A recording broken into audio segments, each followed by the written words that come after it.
믿음의 삶을 살고 또 신앙을 지키며 또 예배하는 모든 일들이 쉽지 않을 때가 있습니다. 우리 역사 가운데 크리스찬들이 어려운 가운데 예배드렸던 많은 날들이 있었지요. 하지만 그때도 신앙의 절개를 굽히지 아니하고 믿음의 역사를 이루었던 분들을 생각하면서 영상으로 예배하지만 힘을 다해서 주 앞에 예배하는 여러분 모두가 다 될 수 있기를 꼭 부탁을 드립니다.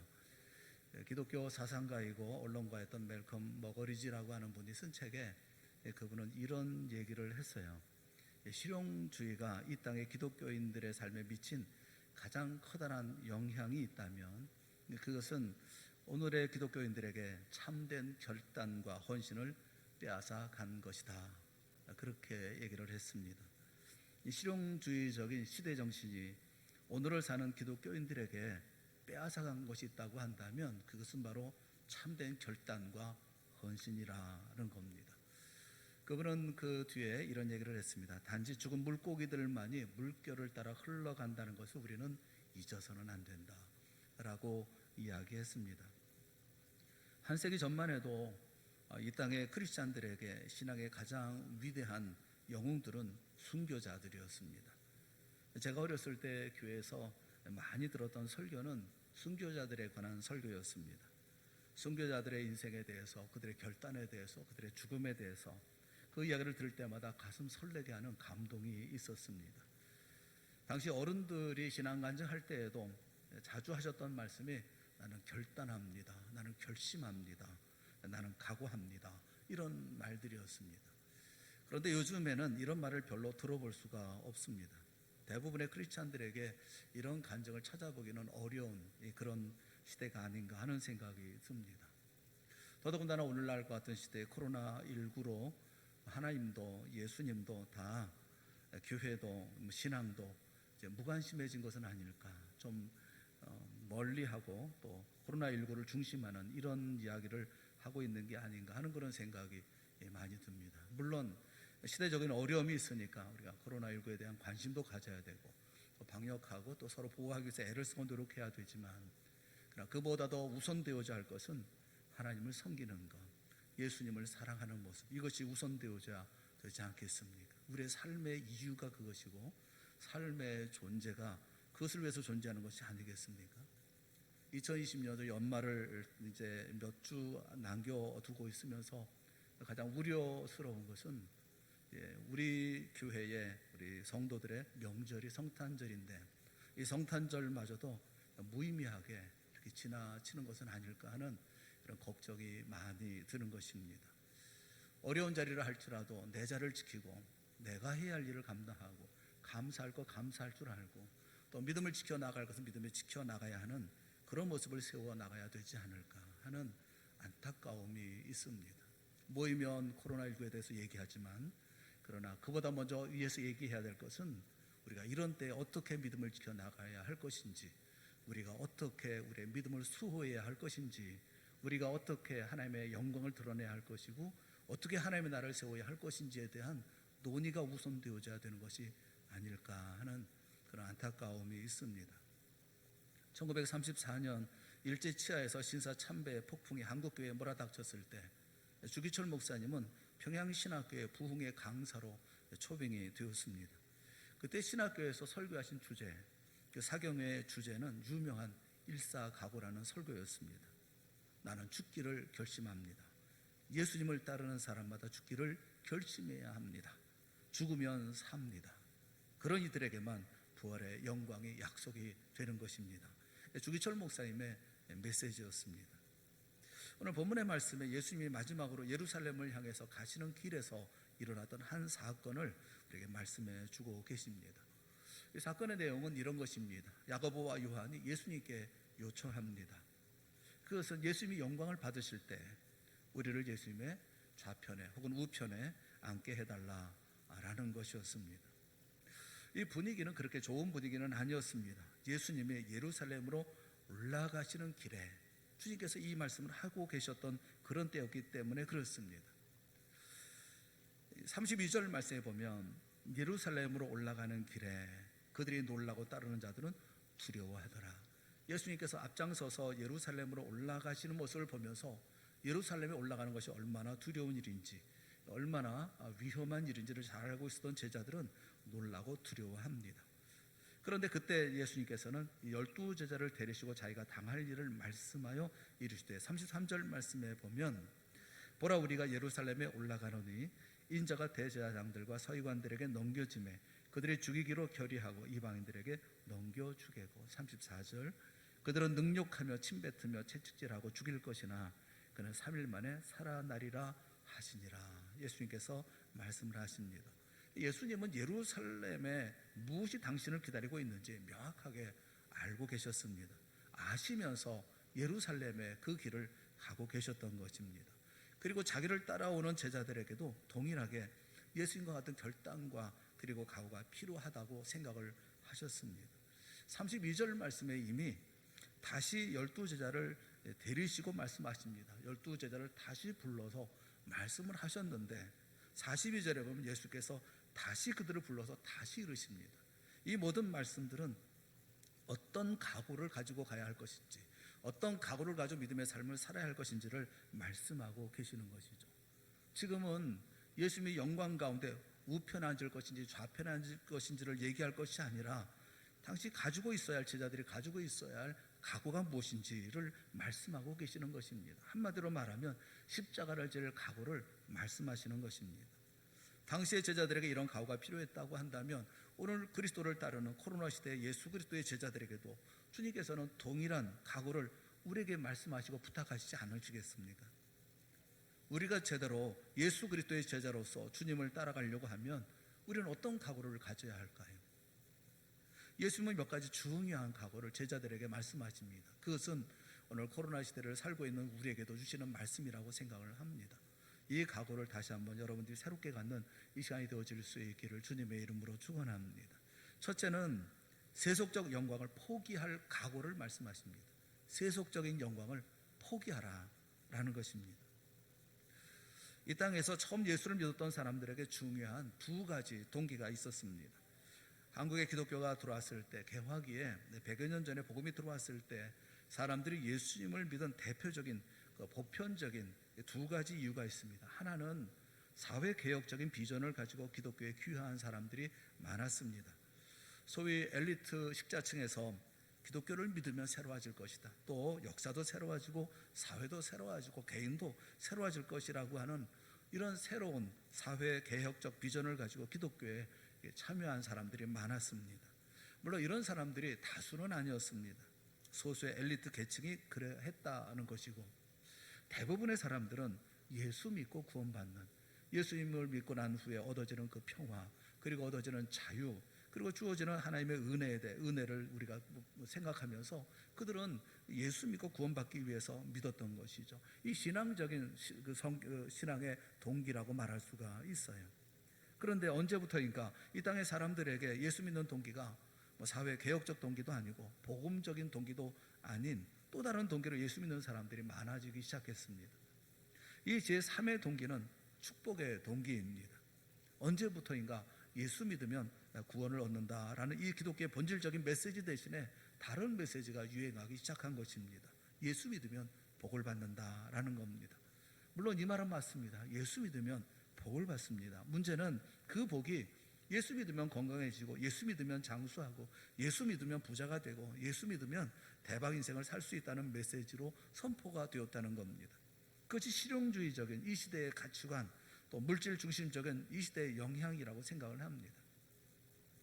한국인이 가지고 있는 특유의 기복신앙에다가 또 외국에서 수입해서 들어온 소위 번영의 신학이 합쳐져서 생겨난 그런 현상들인 것이죠.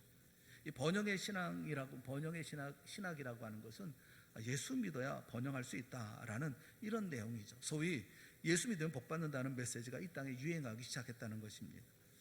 물론 예수 믿으면 복이 없다는 얘기가 아닙니다. 예수 믿고 병 고치고 예수 믿고 인생 새로워지는 사람은 얼마든지 많이 있습니다. 하지만 이것이 기독교의 핵심적인 메시지냐라는 것은 또 다른 별개의 질문인 것입니다. 만약 예수 믿고 복받고 예수 믿고 건강하기 위해서 예수를 믿었다면, 예수를 믿었음에도 불구하고 병이 고쳐지지 않고 부자가 되지 않고 출세하지 못했다고 한다면 이런 사람들은 언제든지 예수님을 떠나갈 수 있는 사람, 외면할 수 있는 사람, 예수님을 버릴 수 있는 그런 사람들이 아니겠습니까?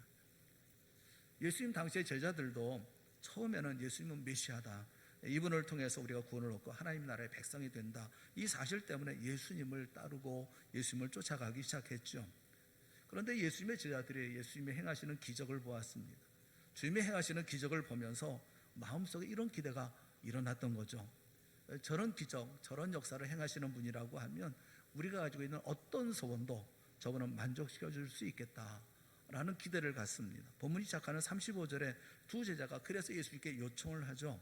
세베대의 아들 야고보와 요한이 주께 나와 여짜오되 선생님이여, 무엇이든지 우리가 구하는 바를 우리에게 하여 주시기를 원하옵나이다 라고 요청을 합니다. 주님은 무엇인지 하실 수 있는 분이십니다. 그러니 우리가 원하는 것을 만족시켜 주시옵소서 라고 요청을 합니다. 36절에 보면 예수님께서 물으시죠. 이르시되 너희에게 무엇을 하여 주기를 원하느냐. 그때 두 제자의 대답이 있습니다. 37절에 있는 말씀인데 우리 한번 같이 읽어봤으면 좋겠어요. 다 같이 시작.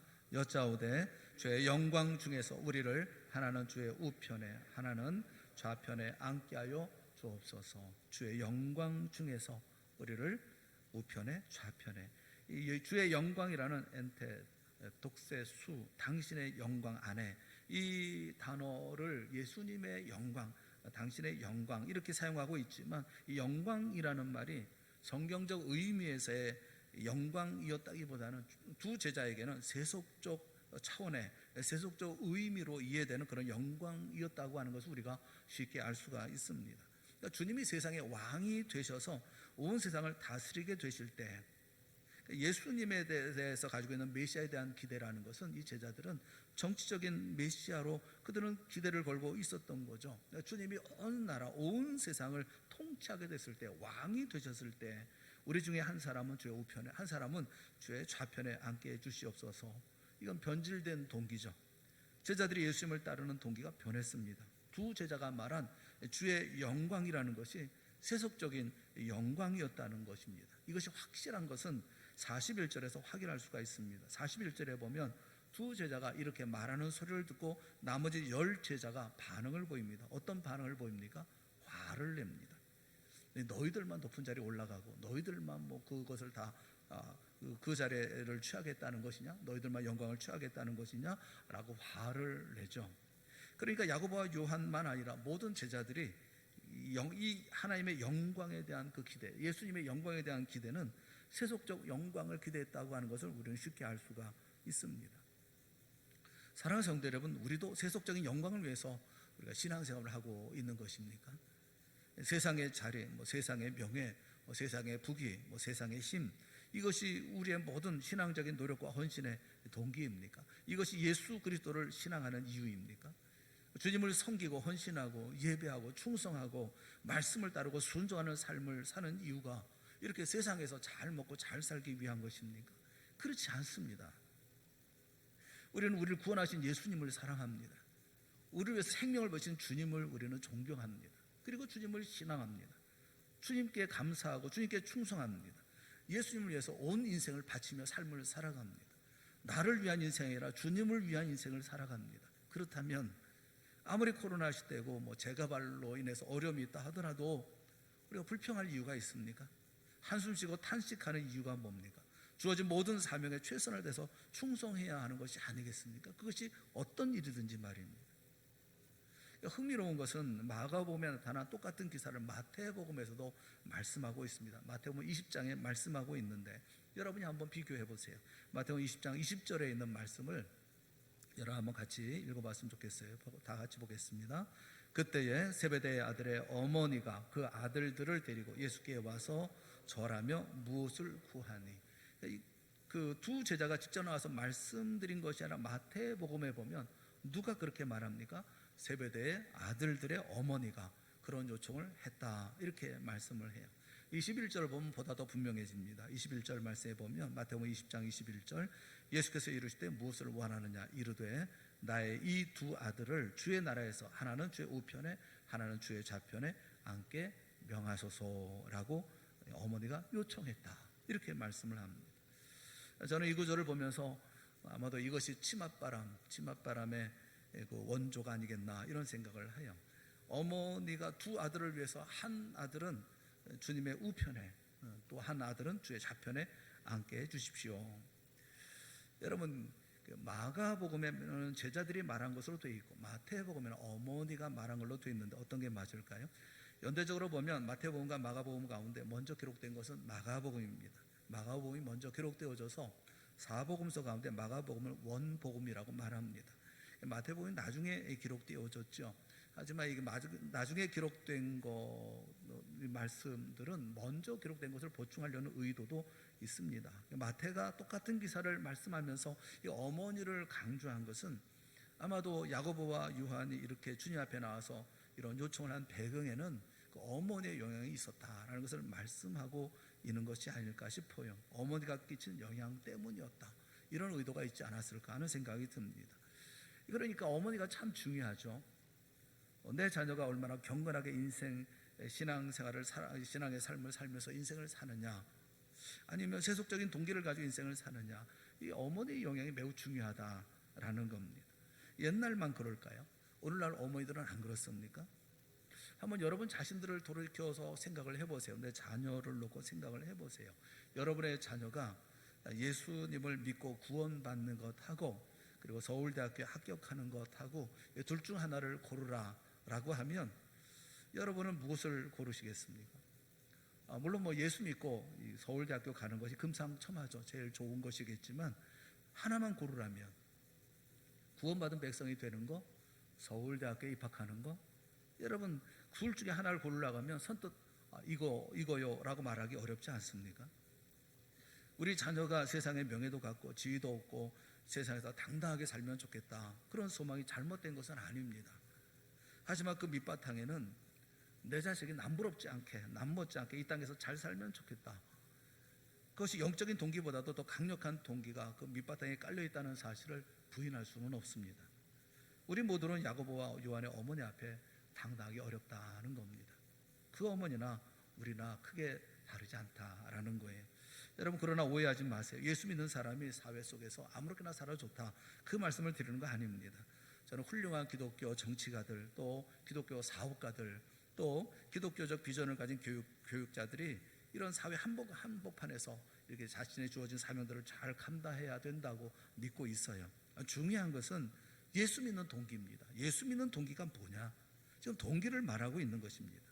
동기가 부자 되고 출세하는 이것 때문에 믿는 것이냐, 신앙이 그것들을 도와준다는 사실 때문에 믿고 있는 것이냐, 아니면 내 신앙의 가장 중요한 동기가 주님께서 나를 구원하셨다, 나를 구원하시고 나에게 새 생명을 주시고 새 인생을 주시고 새 삶을 주시고 새 세상을 살게 해주신 그 주님을 바라보면서 믿음의 삶을 살고 있고 주님을 따르고 있는 것이냐라는 것입니다. 교회에 나오면서 여전히 세속적인 영광에 대한 기대가 나의 가장 강력한 어떤 신앙의 동기라고 한다면 내 신앙은 순수하지 못한 겁니다. 주님이 이런 제자들의 요청에 대해서 지지하시거나 격려하는 아무런 말씀도 하지 않으시는 것을 우리가 볼 수가 있어요. 거기 대꾸도 하지 않으십니다. 사랑하는 제자들이 순수하게 주님을 따라오기를 주님이 기대하고 계시는 것이라고 한다면 오늘 우리에게도 이런 순수한 동기를 주님이 요청하지 않으시겠습니까? 주님을 사랑하고 주님을 믿고 주님을 신뢰하고 주님을 의지하고 주님을 따르는 주의 제자들, 그리고 세속적인 영광에 대한 기대, 또 신앙에 대한 가장 중요한 동기가 되어져 있지 않은 이런 사람, 이런 제자들, 이 시대에 우리 주님은 요구하고 있는 것이 바로 이 세속적인 이런 모든 영광을 포기할 각오를 말씀하고 계시는 거죠. 예수님의 제자라고 하면 세상에서 무엇을 얻을까를 생각하지 말고 주님의 영광을 위해서 무엇을 해야 할 거를 생각을 해야 되는 것이 아니겠습니까? 성도들이 만나면 항상 하는 얘기가 코로나에 대한 얘기예요. 물론 그 얘기를 해야 되겠습니다. 하지만 이 교회에 나오는 것 때문에 직장에서 떨려나면 어떡하느냐 하는 두려움에 대한 이야기, 코로나로 말미암아 세상은 전부 다 이렇게 하는데 교회에 모여가지고 갑자기 코로나도 걸리면 어떡하느냐, 그럼 직장도 떨려, 나는 어떻게 사느냐라는 이야기 들으면 마음이 답답해져 옵니다. 우리가 언제 직장에서 먹여 살렸습니까? 세상이 먹여 살렸습니까? 주님께서 우리와 함께 하시고 주님께서 우리의 길을 인도해 주셔서 오늘 우리가 이곳에 건강하게 이렇게 하나님 앞에 예배하며 살게 되어진 것인데, 마치 자신이 다 잘 살아서 열심히 살아서 땀 흘려서 그렇게 이룬 것처럼 얘기하는 그 모습이 답답할 뿐인 거예요. 세속적인 영광을 포기할 각오, 예수님께서 제자들에게 원하신 것은 이건 첫 번째 각오는 이런 각오입니다. 이 모든 영광을 포기하라는 겁니다. 예수님을 따라가려고 하면 그게 중요한 게 아닙니다. 이 땅에서 잘 먹고 잘 살고 편안하게 살고, 그리고 모든 배부른 가운데 살아가는 그 삶이 우리의 삶의 목표가 아니라는 것을 우리가 명확하게 명심해야 된다라는 겁니다. 또 한 가지 각오는 뭐냐면 섬김의 각오를 요청하고 계셔요. 두 번째는 섬김의 각오입니다. 섬기며 살라는 겁니다. 예수님의 제자들이 걸어야 할 길이라면 지배하는 그런 길이 아니라 섬김의 길을 걸으라 라고 말씀하고 계셔요. 우리가 예수 믿고 예수님의 제자가 되었어요. 그런데 우리가 제자가 되었지만 우리 마음속에 지배의 욕심, 이거 극복한다고 하는 것은 쉽지 않습니다.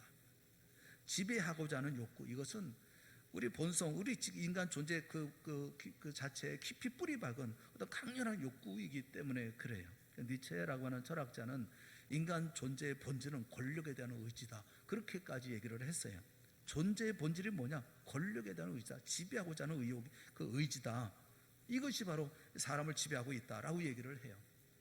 사실 가만히 생각해 보면 그렇기도 합니다. 인간관계를 위협하는 일체의 인간관계 그 밑바탕에는 이런 지배 욕구가 있죠. 이런 권력 욕구가 있습니다. 가정에서 부부 싸움하는 이유가 뭡니까? 부부간의 갈등, 가정생활의 갈등, 고부간의 갈등, 누가 다스리냐, 누가 위냐, 누가 지배자냐 하는 거 아닙니까?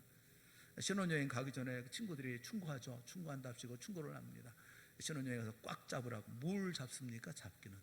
잡을 건 뭐고 잡힐 것도 뭡니까?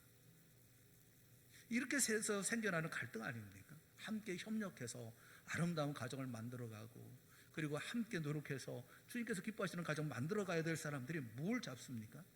직장에서의 갈등, 심지어 교회 생활에도 이런 갈등은 얼마든지 우리를 지배할 수 있거든요. 저는 우리 민족이 이런 면에서 좀 특별히 더하다, 그런 생각을 합니다. 우리 안에 숨어있는 죄성이 있습니다. 타락한 본성이 있고, 거기다가 더해서 우리는 우리 사회가 가지고 있는 특별한 그 모습이 있어요. 유교 사회의 역기능적인 그런 요소들이 있습니다. 그 요소 가운데 하나가 뭐냐면 끊임없이 모든 것을 계급화하려고 하는 그런 현상이라는 겁니다. 우리처럼 어떤 자꾸 계급화하려고 하는 이런 데 민감한 민족은 없다는 생각이 들어요. 만나면 제일 먼저 나이가 얼마냐, 이것저것 다 따져보다 안 되면 본이 어떻게 되냐, 결국 위아래를 나누고 계층을 나누거든요. 계급을 나누거든요. 윗사람, 아랫사람 이렇게 이렇게 얘기하지 않는다 하더라도 우리는 평상시에도 상사, 상관 이런 얘기 하지 않습니까? 우리가 사용하는 말에도 존칭이 있고 비칭이 있습니다. 높임말이 있고 낮춤말이 있습니다. 이런 나라가 별로 없어요.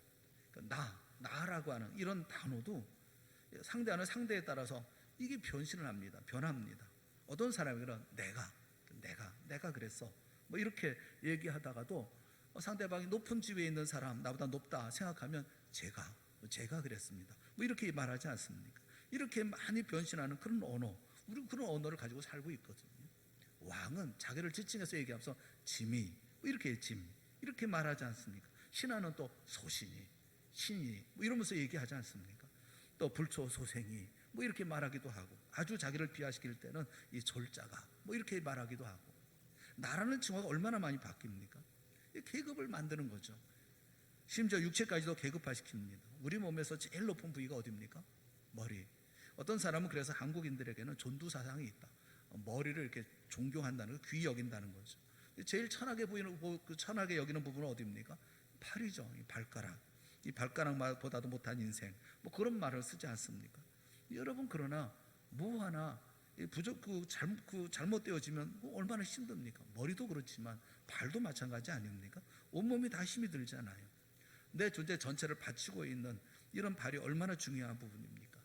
그러니까 소중하지 않은 부분이 없는 거예요. 하나도 중요하지 않은 부분이 없습니다. 심지어 손도 보면 그런 얘기 하잖아요. 오른손, 왼손 차별하지 않습니까? 왼쪽, 안 좋은 부정적인 의미로 왼쪽을 사용하잖아요.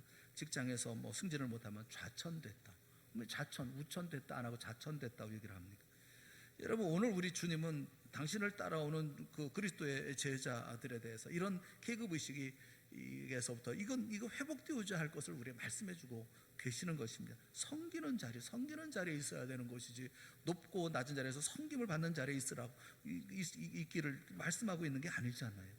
뭐 그렇다고 아예 자리를 없애면 될까요? 공동체가 운영되려고 하면 자리는 필요합니다. 자리가 있어야 됩니다. 그런데 그리스도인들에게서의 자리라고 하는 것은 철저하게 섬김의 자리여야 한다는 것을 말씀해주고 있는 겁니다. 교회의 자리는 결코 자기가 누구를 지배하려고 하는 지배욕을 충족시키는 그런 자리가 아닌 겁니다. 교회 자리는 섬김을 위한 자리입니다. 가정에서도 마찬가지고, 직장에서도 마찬가지고, 사회에서도 마찬가지입니다. 여기 크리스찬의 리더십과 그 다음에 세속적인 리더십의 본질적인 차이점이 있는 거예요. 오늘 본문의 42절 말씀에 보면 이방인들의 집권자들에 대해서 말씀을 합니다. 예수께서 불러다가 이르시되 이방인의 집권자들이 그들을 임의로 주관하고 그 고관들이 그들에게 권세를 부리는 줄을 너희가 알거니와.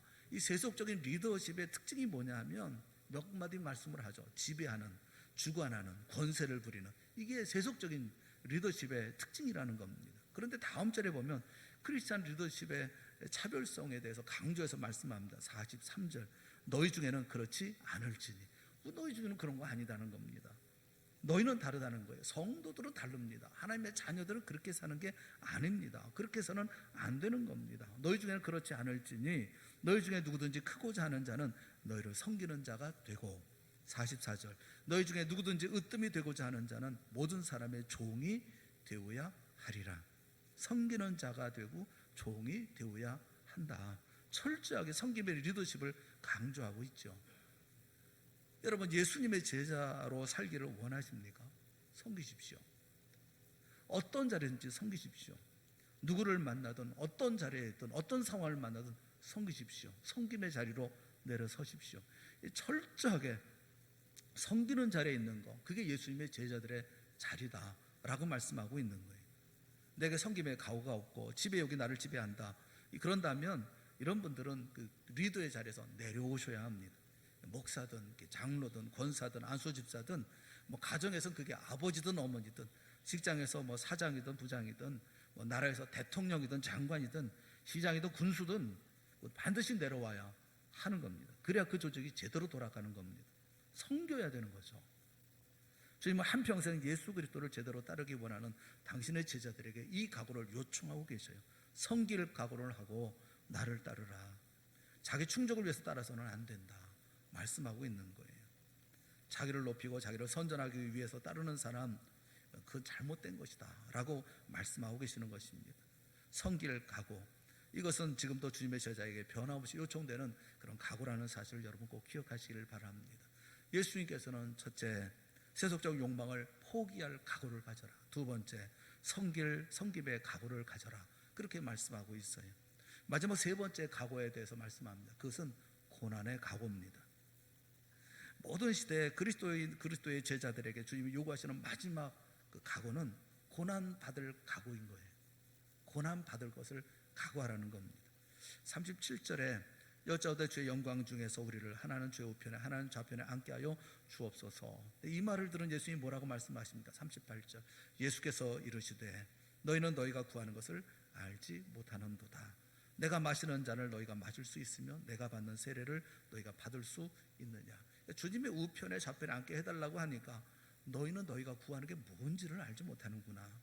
사랑하는 여러분, 지금 예수님은 무슨 생각을 하고 계십니까? 예루살렘에 올라가고 계십니다.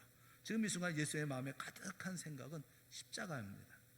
그런데 느닷없이 제자들이 오른편 왼편에 앉게 해달라고 하니 방법은 하나밖에 없죠. 두 강도 대신 매달리면 되는 거 아니겠어요? 야고보는 오른쪽에 요한은 왼쪽에 이렇게 매달리면 되는 거 아니겠습니까?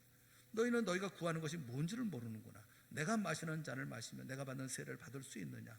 예수님께서 마시는 잔이 무슨 잔입니까? 고난의 잔입니다. 십자가의 죽음의 잔입니다. 39절은 예언의 말씀이라고 할 수가 있어요. 그들이 말할 때 할 수 있나이다. 그러니까 예수님께서 뭐라고 말씀하십니까? 너희는 내가 마시는 잔을 마시면 내가 받는 세례를 받으려니와 받을 거다. 고난받게 될 거다. 그렇게 말씀하셔요. 여러분, 제자의 삶을 살고자 하는 사람들에게, 또 예수님의 제자의 길을 걷고자 하는 사람에게 고난은 피할 수 없는 것입니다. 섬김은 고난을 요청하는 것입니다. 고난 없이 어떻게 섬길 수가 있습니까? 땀 흘림 없이, 고통 없이, 아픔 없이, 우리의 옷소매에 흙이 묻혀지지 아니하고 어떻게 우리가 섬길 수가 있습니까? 이 땅에서 예수님의 제자로 살려는 사람에게 고난이란 피할 수 없는 것이라고 예수님께서는 말씀하고 계시는 거예요. 물론 그렇다고 해서 고난다고 다 끝나는 건 아닙니다. 주님은 고난 후에 얻을 영광에 대해서 말씀하고 있어요. 40절에 보면 내 좌우편에 앉는 것은 내가 줄 것이 아니라 누구를 위해 준비되었든지 그들이 얻을 것이니라, 그렇게 말씀을 해요. 너희들이 최선을 다해 섬기고 고난받고 한다면 그 섬김과 고난에 따라 당연히 보상하신다, 상급과 영광을 얻을 것이다, 그렇게 말씀을 하셔요.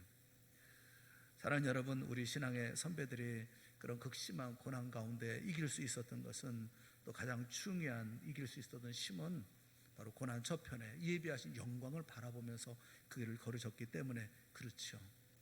고난만 있었던 게 아니라 고난 다 지나고 난 후에 내 눈물과 내 희생과 내 섬김, 이런 모든 순수한 동기를 아시는 주님이 준비하신 하늘의 영광, 그 영광을 바라보면서 오늘의 고난을 극복해 나아갔던 것이 아니겠습니까? 로마서 8장 18절 말씀에 생각하건대 현재의 고난은 장차 우리에게 나타날 영광과 비교할 수 없도다 말씀하십니다. 이 말씀을 제일 좋아했던 분이 주기철 목사님이라고 하십니다. 그 아들 주광조 장로님이 그런 이야기를 했어요. 아버님이 제일 좋아하시던 말씀이 바로 로마서 8장 18절에 있는 말씀이었습니다. 아버님은 순교를 향해 고난에 한 걸음 한 걸음 걸어가시면서 현재의 고난과 비교할 수 없는 영광을 바라보며 그 길을 가셨습니다. 그는 그렇게 얘기를 그 고백을 하고 간증을 했어요. 사랑하는 여러분, 내 자식의 입에서 이런 말이 나올 수 있도록 오늘을 사는 우리 모두가 다 되어질 수 있기를 주님의 이름으로 축원합니다. 내 자녀가 볼 때 우리 아버님, 내 어머님, 내 부모님은, 또 사랑하는 그분들은 그렇게 고난의 길을 영광을 바라보며 걸어가셨다, 그렇게 고백할 수 있다고 한다면 여러분 얼마나 영광된 일이겠어요. 주기철 목사님이 순교 직전에 감옥에서 풀려나죠. 일본 경찰들이 내보냅니다. 이 정도 모진 고난을 받았으면 생각이 달라지지 않았을까, 그래서 내보냈어요. 엉망진창된 몸으로 감옥에서 풀려났던 그 순간 그분은 교회로 바로 갔습니다. 온 교우들이 사랑하는 목사님을 만났을 때 그 가운데는 교우들만 있었던 게 아니에요. 경찰들도 잔뜩 와 있었고, 또 경찰대 소속의 고등계 형사들도 자리를 가득 메우고 있었죠.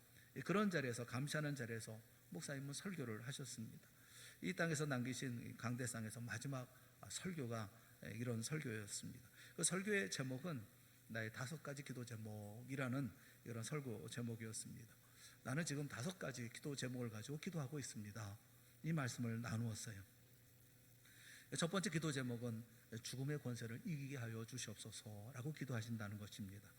목사님 앞에 다가오는 죽음을 목사님은 보고 계셨어요. 이 죽음의 권세를 이기게 하여 주시옵소서. 두 번째 기도 제목은 끝까지 고난을 견딜 수 있게 하여 주시옵소서. 목사님은 다시 감옥에 갇힐 것을 아십니다. 또 얘기하면 또 갇힐 것을 아시니까 또 고난과 투쟁할 각오를 하고 계셨습니다. 끝까지 이 고난을 견딜 수 있게 하여 주시옵소서. 세 번째 기도 제목은 나의 노모와 처자와 나의 사랑하는 교우들을 주님께 부탁합니다. 네 번째 기도 제목은 의에 살고 의에 죽게 하옵소서. 다섯 번째 기도 제목은 나의 영혼을 주님께 부탁합니다.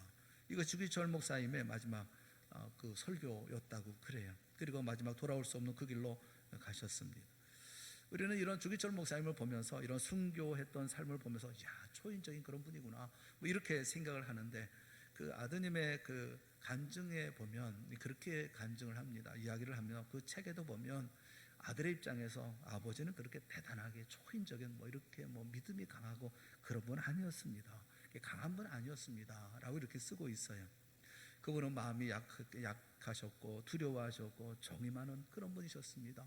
한 얘기를 하면서 밥을 먹고 있는데 고등계 형사들이 잡으러 오니까 아버지가 그 부엌으로 열린 창문을, 그 문을 박차고 도망을 치더라는 겁니다. 아들이 보는데 도망을 쳐서 산으로 도망을 가더라는 겁니다. 얼마 있다 다시 돌아와 가지고서는 형사들의 손에 이제 끌려가면서 그냥 그 마루에 있는 기둥을 부여잡고서는 그렇게 엉엉 울면서 하나님을 부르짖으면서 그렇게 우시더라. 온 가족이 다 같이 울었다. 그런 얘기를 하면서 아버님 그렇게 강한 분 아니었습니다. 두려워하셨고 무서워하셨고 마음도 약하신 분이셨고, 그런데 그 길을 걸어갈 수 있었던 이유, 그 이유는 아내의 기도 때문에, 아내의 격려와 기도 때문에, 그리고 성도들의 기도 때문에, 무엇보다도 하나님의 도와주심 때문에, 성령의 도우심이 아니었다면 그분은 그 길을 갈 수가 없었을 것입니다. 그렇게 간증을 하셔요. 우리도 그 길을 갈 수가 있을까요? 우리 힘으로 불가능할 것입니다. 하지만 주님이 도와주신다면 우리 그 길 갈 수 있는 것 아니겠습니까? 또 어떤 고난도 견딜 수 있는 것이 아니겠습니까? 오늘 본문의 두 제자, 세속적인 영광을 구했던 두 제자도 변합니다. 이들의 마지막을 여러분 아시죠? 주의 오른편에 왼편에 앉기를 구했던 그 두 제자 야고보와 요한, 그들 모두도 또 순교자의 길을 걸어갑니다. 12제자 가운데 야고보는 최초의 순교자가 됩니다. 제일 먼저 순교합니다. 헤롯 아그리파 1세에 의해서 참수형을 당합니다. 전해오는 이 전설에 의하면, 전해오는 이야기에 의하면 칼이 그의 목을 떨구는 순간에 그는 피를 뿌리면서 예수, 사랑하는 예수라고 외치면서 그 생명을 순교의 재단에 바쳤다라고 알려지고 있습니다. 또 한 명의 제자 요한은 12제자 가운데 제일 오래 살지요. 그는 95세까지 삽니다. 오래 삽니다. 밤모섬에서 기도하다가 성령의 감동으로 요한계시록을 기록했던 요한, 그리고 마지막 에베소 교회를 돌보면서 최후까지 교회를 지켰던 요한이죠. 한 사람은 일찌감치 세상을 떠나고 또 한 사람은 끝까지 남아서 살아있는 순교자로서 교회를 지켜냅니다. 두 제자를 생애를 지켜보면서 느끼는 것은 그런 거예요. 우리의 끝은 어떨까? 후회 없이 우리가 인생을 마칠 수가 있을까? 얼마나 영광스러운 그런 인생을 우리는 살게 되어질까 하는 그런 생각인 거예요. 삶을 살아가는 과정도 중요하지만 여러분, 마지막 우리가 인생의 마지막 주 앞에 갈 때 우리가 살아왔던 삶을 다 정산하는 그 시간에 우리는 어떤 마음으로 주 앞에 서게 되어질까요? 각자 걸어가는 삶의 길은 다 다르지만 하나님이 나에게 맡겨주신 그 모든 소명의 성취를 위해서 후회 없이 살다가 영광스럽게 삶의 길을 끝마쳐야 되는 것이 아니겠습니까? 주님은 오늘 우리에게 코로나19 시대에 또 재개발로 인해서 여러 가지 힘들고 어려운 우리들이지만 각오를 새롭게 해야 할 것을 요구하고 계시는 그런 말씀인 거예요. 세속적 영광을 포기하라, 섬김의 각오를 다져라, 그리고 고난의 각오를 하라, 우리에게 말씀하고 계시는 것입니다. 여러분, 이보다 더 어려운 때라고 하면 그럼 믿음의 사람으로 살지 않으실 것입니까? 이보다 더 어렵다 하더라도 우리는 믿음으로 살아야 되지 않겠습니까? 숨지 마시고 핑계하지 마시고 안위를 추구하며 살지 마시고 믿음을 지켜나가는 우리 모두가 다 되어질 수 있기를 바랍니다. 이것이 민족과 사회를 바꿀 수 있는 것이고 우리 교회와 우리 가정을 바꿀 수 있는 것이 아니겠어요? 주님의 메시지는, 주님의 말씀은 변하지 않습니다. 45절 말씀해 보면 인자가 온 것은 섬김을 받으려 함이 아니라 도리어 섬기려 하고 자기 목숨을 많은 사람의 대속물로 주려 함이니라, 그렇게 말씀하고 계십니다. 누가복음 9장 23절에 있는 말씀, 그 말씀을 우리가 한번 같이 읽으면서 누가복음 9장 23절에 있는 말씀을 읽으면서 설교를 끝마치려고 합니다. 말씀을 보면서 다시 한번 마음을 새롭게 각오를 다지는 우리 모두가 될 수 있기를 부탁을 드립니다. 함께 말씀을 보겠습니다. 아무든지 나를 따라오려거든 자기를 부인하고 날마다 제 십자가를 지고 나를 따를 것이니라. 아멘.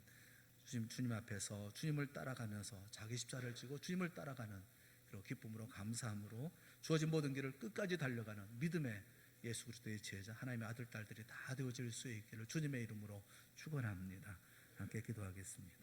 사랑의 하나님 아버지, 우리에게 은혜를 베풀어 주고 힘을 허락하여 주시옵소서.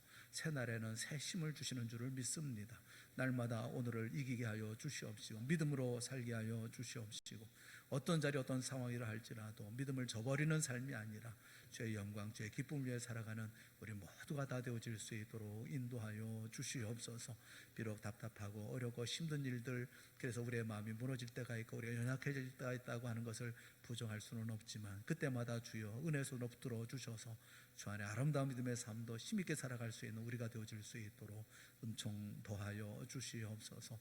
각오하며 이겨나가는 승리하는 우리 모든 동산의 성도들이 되어질 수 있도록 인도하여 주시옵시고 은총 나려 주시옵시고 보호하시고 또 강한 손으로 동행하여 주실 줄을 믿사오고 예수님의 이름으로 기도드리옵나이다.